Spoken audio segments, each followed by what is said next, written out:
Hey YouTube, what's going on? I was just reading this book last night, and I've read it before, but I was just trying to get back into it. And there's this conversation that happens between the main character and this guy the main character has been chasing the entire time, and I thought it was an interesting conversation. The author is Stephen King, and it's the Dark Tower series. It's his only series of books. There's 7 books total. And this is the first book, and so it's an introduction to the main character that is the gunslinger. He's sort of the leader of the world after the world has moved on, they say.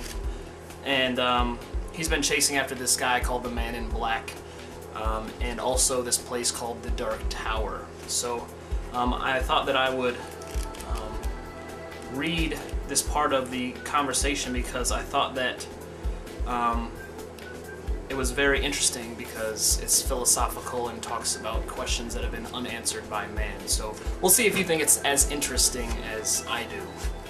The greatest mystery of the universe offers is not life, but size. Size encompasses life, and the tower encompasses size. The child who is most at home with wonder says, "Daddy, what is above the sky?" And the father says, "The darkness of space." The child, "What is beyond space?" The father, "The galaxy." The child, "Beyond the galaxy?" The father, "Another galaxy." The child, "Beyond the other galaxy?" The father, "No one knows." You see, size defeats us. For the fish, the lake in which he lives is the universe.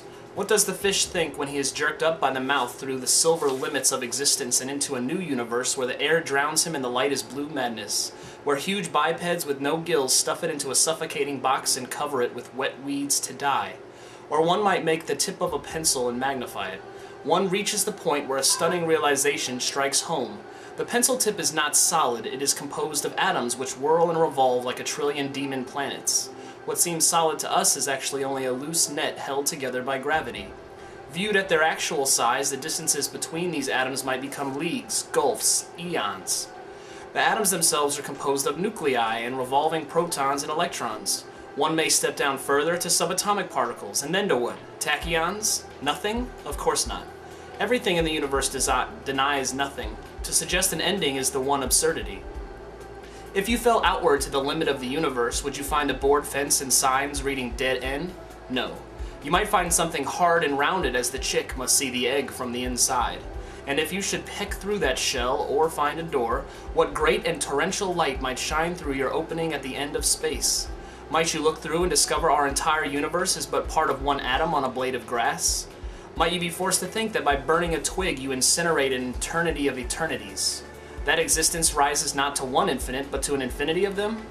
Perhaps you saw what place our universe plays in the scheme of things, as no more than an atom in a blade of grass. Could it be that everything we can perceive, from the microscopic virus to the distant Horsehead Nebula, is contained in one blade of grass that may have existed for only a single season in an alien time flow? What if that blade should be cut off by a scythe? When it begins to die, would the rot seep into our own universe and our own lives, turning everything yellow and brown and desiccated? Perhaps it's already begun to happen. We say the world has moved on. Maybe we really mean that it has begun to dry up. Think how small such a concept of things makes us, gunslinger. If a god watches over it all, does he actually mete out justice for a race of gnats among an infinitude of races of gnats? Does his eye see the sparrow fall when the sparrow is less than a speck of hydrogen floating disconnected in the depth of space? And if he does see, what must the nature of such a god be? Where does he live? How is it possible to live beyond infinity? Imagine the sand of the Mohaine Desert, which you crossed to find me, and imagine a trillion universes, not worlds, but universes, encapsulated in each grain of that desert, and within each universe an infinity of others. We tower over these universes. From our pitiful grass vantage point, with one swing of your boot you may knock a billion worlds flying off into darkness, in a chain never to be completed. Size, gunslinger, size. Yet suppose further, suppose that all worlds, all universe met in a single nexus, a single pylon, a tower, and within it a stairway, perhaps rising to the Godhead itself. Would you dare climb to the top, gunslinger? Could it be that somewhere above all of endless reality there exists a room? You dare not.